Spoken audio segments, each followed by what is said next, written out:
What is the difference between loneliness and being alone? People generally connect and confuse these terms all of the time. They assume that someone who's alone is lonely, and that the only time someone can feel lonely is if they are alone. Both those assumptions could not be further from the truth.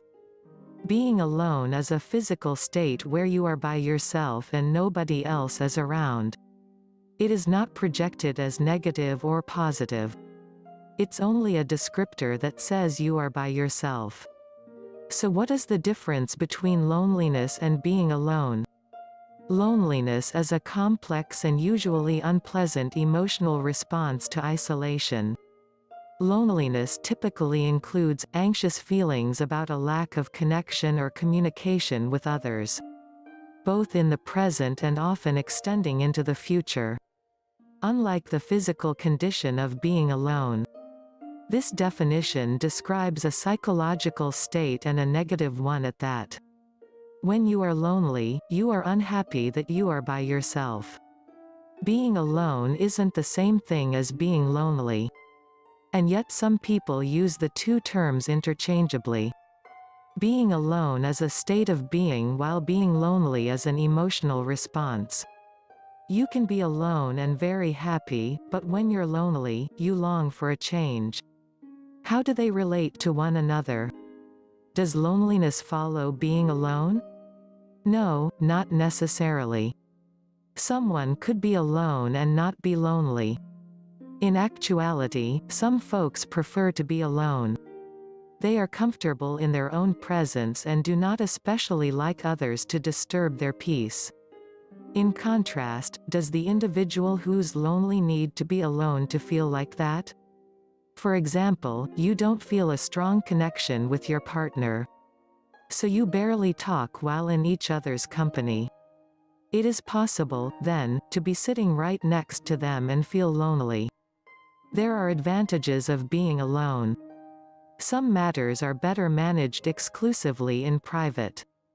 If you are religious and feel a connection to God, that is something you practice by yourself. Or, if you perform your civic duty by voting, that's also something that you do without having another person standing next to you.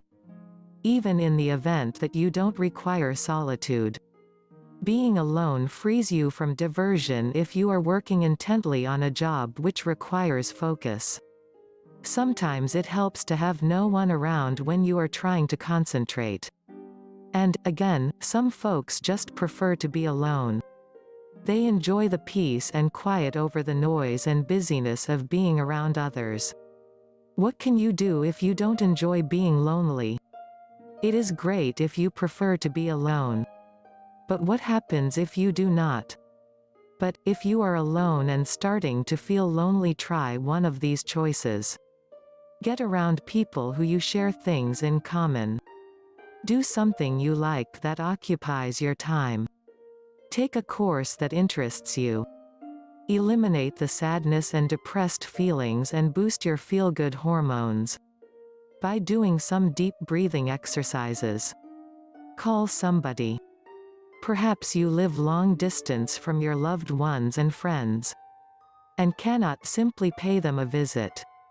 It is still possible to call them and video chat. Additionally, if you have internet access, you can Skype with them. Rather than feeling sorry for yourself, use your alone time wisely. Take care of something you have been meaning to do for a while. Not only will your list get smaller, but you will feel better because you are being productive. Do what you like. Take your mind off the fact that you're just feeling down. Read something uplifting. If you prefer to garden, then plant something and watch it come to life. Entertain yourself. Listen to some encouraging music. If you like to dance, turn on the radio, sing out loud and dance around your place. Get moving instead of sitting around allowing negative thoughts to consume you. Just keep in mind that you are only as lonely or alone as you allow yourself to be. It's all up to you. whether you allow people in your space or keep them out. Therefore, if you do not like where you are, change it.